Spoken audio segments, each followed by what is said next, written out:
Hello and welcome to this How To Trophies 100% walkthrough guide. Today we'll look at the game Hajwala.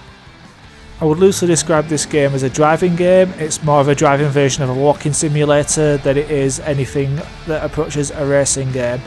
So the main objectives and the main 7 trophies which were originally packaged with the game mainly earned from just driving around the city that you start in. So pick your vehicle, it doesn't matter which vehicle, and away you go. The various points are marked on the minimap in the bottom left, so you shouldn't have any problems finding them. All you have to do is drive around a little bit. Having said that, the game is quite unstable and my game crashed quite a few times. In fact, I think I leave in one of the crashes early in the game, but it did crash a few other times when I tried to do a few different things, so just be aware of that. As you can see, we've already unlocked a couple of trophies for discovering a couple of locations within the game. So before we go any further, please remember to subscribe to us here at How To Trophies, leave us a like or drop us a comment in the comment section below. All your interaction is appreciated, and you can also follow us on social media, that's Facebook or X or PlayStation Network at How To Trophies, so all nice and simple. Hope to see you there. And now back to what I'm loosely calling a guide for this game. The controls for this game are really not great, so you will struggle to even drive the car in a straight line. To be honest, I found it spinning out and rotating through the air more than it is actually on the ground. You can also choose to activate police or deactivate police. I don't know if this was meant to be some other kind of mode that got cut from the actual final release of the game, but they don't really seem to do a lot other than follow you occasionally when you're doing something wrong. So I'd advise turning police off, and I certainly did this when my game crashed and I had to restart. So one of the trophies we're just coming up to is for discovering the desert. Within the desert there is actually another trophy to unlock, and that is for finding a tent. Now this I found really hard to find because it kept disappearing once you got close to it, so you could see it on the horizon. I tried in both this sedan and also a 4x4, which you'll see me using at the moment, but both of the times I got the same issue where I get close to it and it wouldn't appear, or it would appear and the trophy wouldn't unlock. So I actually ended up trying it at night in the rain, and this seemed to help the trophy to actually unlock.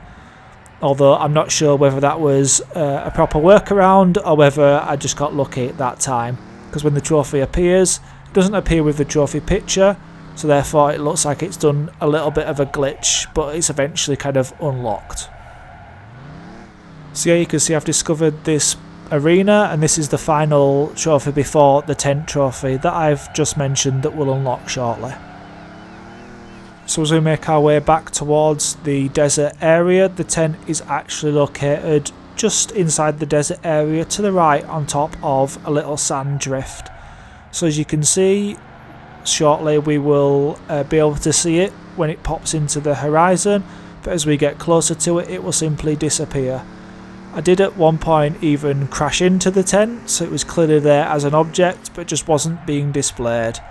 And like I said, this game is fairly inconsistent and a little bit dodgy with its graphical interface, so just try, I guess, if it doesn't unlock, do all the things that I tried. Otherwise, I guess another thing to do would be to play the game either unpatched or offline.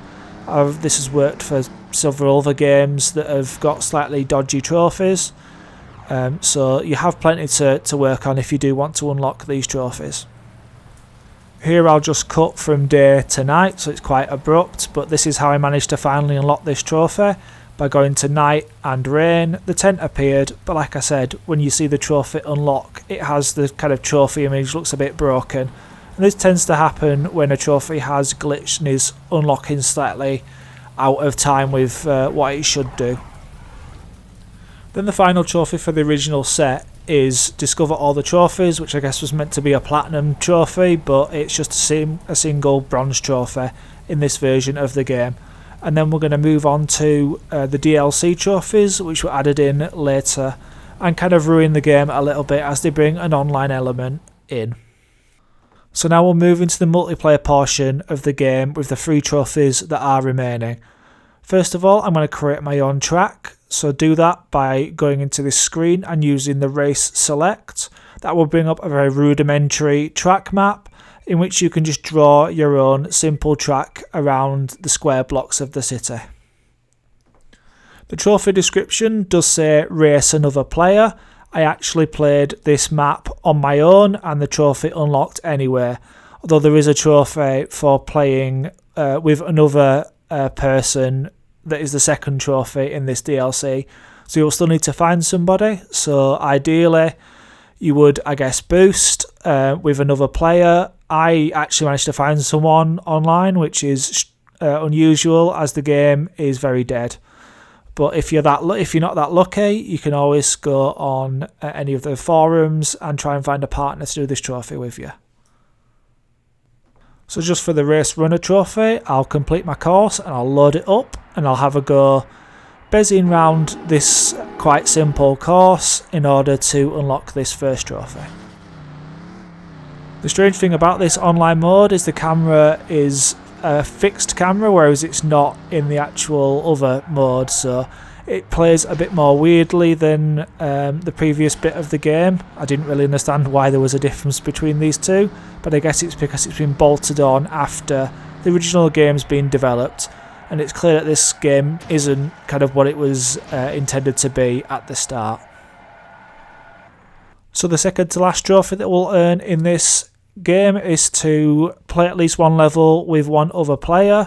So this is where I suggest you either get a friend to boost or you get lucky and find someone that jumps into the public room that you've created, a little bit like I do here. And luckily this person also doesn't really do anything, so I just simply win the race and therefore the trophy unlocks, and then it just leaves me a single trophy left to go.